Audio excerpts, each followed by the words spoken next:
Hi friends, welcome to my channel Homemakers Ideas. இன்னைக்கு வீடியோவில் நம்ம பார்க்க போகிறது பிரிஞ்சால் கறி ரெசிபி. கத்திரிக்காய் சாப்பிடாதவங்க கூட இந்த கறி கண்டிப்பாக விரும்பி சாப்பிடுவாங்க, அவ்வளோ டேஸ்ட்டாக இருக்கும்.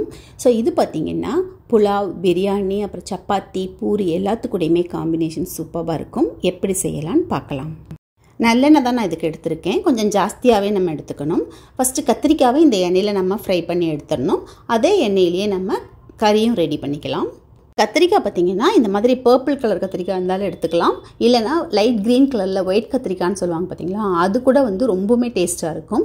எதுவாக இருந்தாலுமே நல்ல சின்ன சைஸ் கத்திரிக்காவை எடுத்துட்டோம் அப்படின்னா அந்த கறி வந்து ரொம்ப டேஸ்ட்டாக இருக்கும். கத்திரிக்காவை இது போல் 4 கட் பண்ணி எடுத்துக்கலாம், இல்லைன்னா ஸ்லைசஸ் மாதிரியும் நம்ம வந்து கட் பண்ணிவிட்டு எண்ணெயில் நல்லா ஃப்ரை பண்ணிவிட்டு எடுத்துக்கணும். ஒரு 80% வரைக்கும் நல்லா ஃப்ரை பண்ணிக்கணும். கத்திரிக்காவை லைட்டாக ப்ரெஸ் பண்ணும்போது அது அப்படியே ஸ்மாஷ் ஆகணும். அந்தளவுக்கு ஆனதுக்கப்புறமே நம்ம கத்திரிக்காவை எடுத்துடலாம். லஞ்சுக்கு 1 பார்ட் ரெசிப்பியாக பீஸ் புலாவ் இல்லைன்னா டொமேட்டோ ரைஸ் இந்த மாதிரிலாம் செய்கிறோன்னு வச்சுக்கோங்க. பிரியாணியாகவே இருந்தாலுமே கூட வந்து ரைத்தா மட்டும் இல்லாமல் இந்த கறி வச்சுட்டோம் அப்படின்னா ரொம்ப டேஸ்ட்டாக இருக்கும். இப்போ பேலன்ஸ் இருந்த அந்த எண்ணெயிலே நான் வந்து கடுகு, வெந்தயம், சீரகம், சோம்பு 4 போட்டிருக்கேன். அது நல்லா ஃப்ரை ஆனதுக்கப்புறமே கொஞ்சமாக கருவேப்பிலையும் 2 பச்சை மிளகாவையும் அதில் போட்டிருக்கேன். அதுவும் நல்லா ஃப்ரை ஆனதுக்கப்புறமே நம்ம ஆனியன் ஆட் பண்ணிக்கலாம்.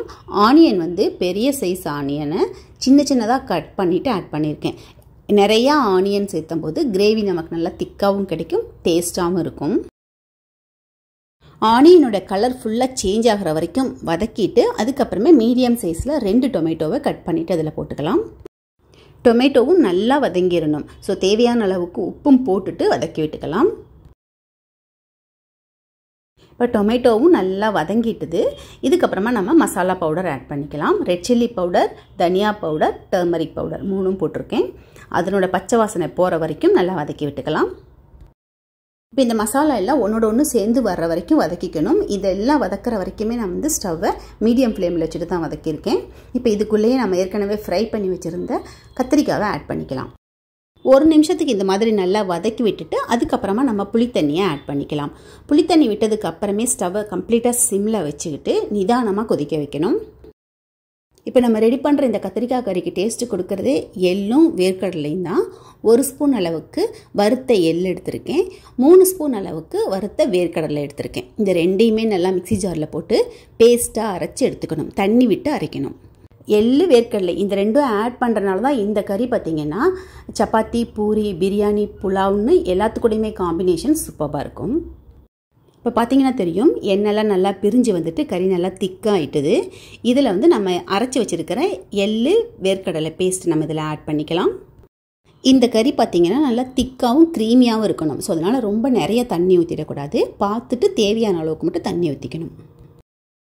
இந்த பேஸ்ட்டை ஆட் பண்ணதுக்கப்புறமா 1 நிமிஷம் நல்லா கொதிச்சிச்சுன்னா மட்டுமே போதும். ரொம்ப நேரம் எல்லாம் அதை கொதிக்க வைக்க வேண்டியதில்லை. 1 நிமிஷம் நல்லா கொதிச்சதுக்கப்புறம் பார்த்தோம்னாவே தெரியும், மேலே வந்து எண்ணெய்லாம் அங்கங்கே பிரிஞ்சு வர மாதிரி வரும். ஸோ அந்த ஸ்டேஜில் கொத்தமல்லி இலையை போட்டுட்டு ஸ்டவ்வை நம்ம ஆஃப் பண்ணிக்கலாம். இப்போ நமக்கு பிரிஞ்சால் கறி ரெடி ஆகிட்டுது. ரொம்ப டேஸ்ட்டாக இருக்கும், மிஸ் பண்ணாமல் நீங்களுமே கூட 1 டைம் ட்ரை பண்ணி பார்க்கலாம்.